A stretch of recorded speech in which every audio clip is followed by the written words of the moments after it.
viable? You see, viability is different. Like the viability for different businesses is measured differently. Okay. So I could be in the service industry. You know, by service, I'm just providing, I don't know, selling things online or digital products or doing software as a service. Okay. So for me, it could be, you know, when I get my minimum, my first 100 paying clients, for me, that is, you know, a product that can actually scale. So it also depends with you as a founder, because by the time you're having this dream, what did you envision it to be? You know, first of all, who is your target client? Yes. Which markets do you want to operate in? So based on those parameters, you're able to know, if I can just get my first 10 paying clients, let me tell you, me, I'm done. You're and done, this product, it's ready for scale. Yes. So it's for you to figure out what is it you can term as a minimum viable product. And a minimum viable product, of course, has all parameters that like it must meet. You know, you're serving the right clients, you're pricing it right, market acceptance, operating, you know, like if you're doing a fintech, of course, you've started like your licensing processes and all that. If you're doing like your tech is right, like you've ticked those boxes. Yes, your value proposition is right. You've done your market research. You know everything inside and out. You know your competitors. You know what is your market differentiator between you and them. So it means you've ticked those boxes. Okay. Because me as an investor, I want to know, okay, what is your problem? What is the solution? And what is the market opportunity? Because there's when you talk about market opportunities, there's a whole circle. Let's say there's a million people that you know that could actually buy this product. Okay. But of course, you can serve a million people. Maybe they're in different demographics. No, you boil it down and say, you know, out of this a million, maybe I'll be able to serve like 20% or 30%. And you concentrate on that. And the reason why you choose the 30%, it could be just based on what you're offering in your business. It could be age group. It could be like their location. It could be, you know, their interest and all these things. Yes. So, and you say, you know what, this age group, I know it will still grow. And you know, there's an age group, you can't be like the same age every now and then. Of course, they'll come and go. Yes. Concentrate on that. Okay. So after you figure out those small things, and then your team, you have your co-founder or you're the sole founder, but you've like around you have like a board of director or like your sounding board, people who can just go and bounce idea with. They will be able to handhold you as you grow. But you also have people who are looking at different aspects of your business. Okay. You can't wear all the hats. Yes. Certainly that you is can't. one mistake that founders do. We do not have money to pay. Especially, you do not have money to pay a finance person. But let me tell you, that is number one mistake. Exactly.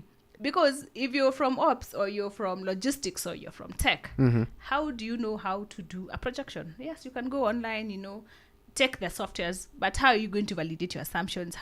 Do you have someone who has that knowledge who will bounce the idea back to you and tell you, I think you're too ambitious for life. You just need to scale down. These things is not flying. Yes. You know, because sometimes founders have an illusion of, you know, when I just start, everyone will be there bringing me money until you open your shop and 1 year down the line, you've not even sold to a particular person, or there's no one who's even interested in. And it can be very depressing. It can be very depressing, but now it means, did you launch too early? Did you get into the market too late? You know, because the timing must be right.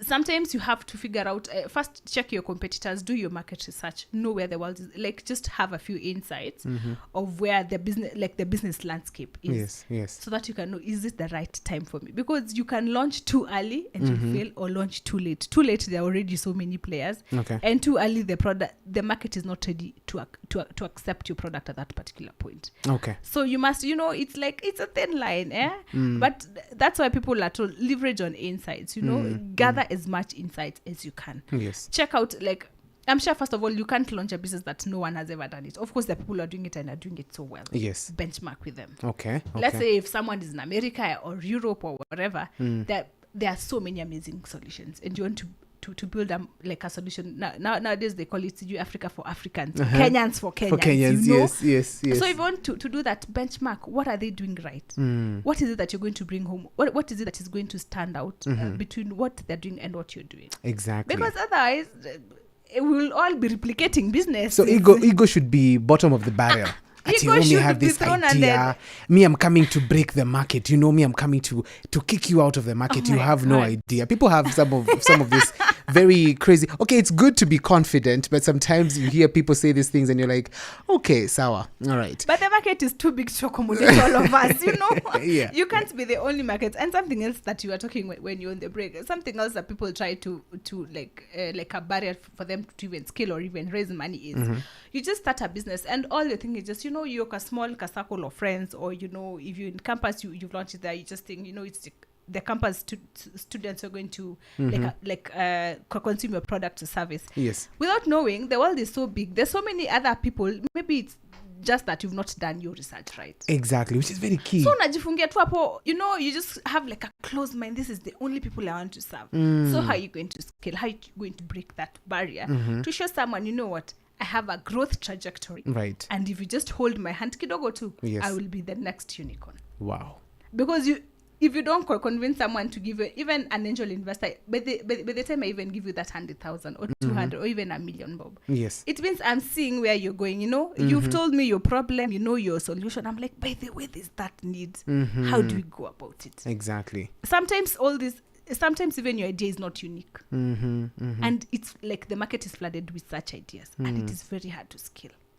So the differentiating factor. Yeah, but you see, there's that differentiating factor, but you could be just building a system like your next door neighbor is building, the other one your friend is building. So all of you are all flooded. Yes. Why don't you merge and build one strong brand? Excellent. That's a good idea also. Yeah, it's a good idea, because sometimes you just, you in your own kakun, you know, I just want to be a founder. I just want to know how it feels to even earn money and take it all by myself. The money might not come.